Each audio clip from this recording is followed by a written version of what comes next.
15ാമത് edition Saudi west national പ്രവാസി സാഹിത്യോത്സവിൽ Jizan zone ജേതാക്കൾ. മക്കയിൽ നടന്ന കലാവിരുന്നിൽ 11 സോണിൽ നിന്നെത്തിയ 300 മത്സരാർത്ഥികളാണ് മാറ്റുരച്ചത്.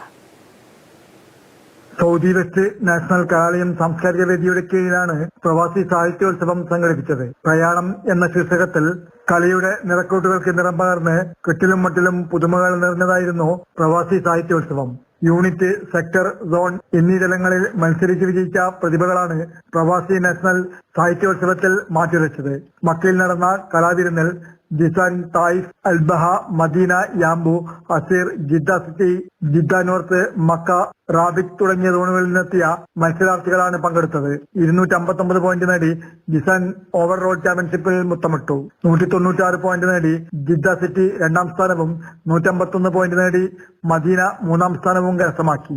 ക്യാമ്പസ് വിഭാഗത്തിൽ 86 പോയിന്റ് നേടി ജിദ്ദ നോർത്ത് ചാമ്പ്യന്മാരായപ്പോൾ 55 പോയിന്റ് നേടിയ മക്ക രണ്ടാം സ്ഥാനവും 49 പോയിന്റ് നേടിയ അസീർ മൂന്നാം സ്ഥാനവും കരസ്ഥമാക്കി. സാംസ്കാരിക സമ്മേളനം RSC national secretary Sayyid Shabeer Ali തങ്ങളുടെ അധ്യക്ഷതയിൽ പ്രമുഖ സാഹിത്യകാരൻ ഷിഹാബ് കൊയ്ത്തുകടവ് ഉദ്ഘാടനം ചെയ്തു. സിറാജ് കുറ്റ്യാടി മുഖ്യപ്രഭാഷണവും മുഹമ്മദ് അലി പുത്തൂർ സന്ദേശ പ്രഭാഷണവും നടത്തി.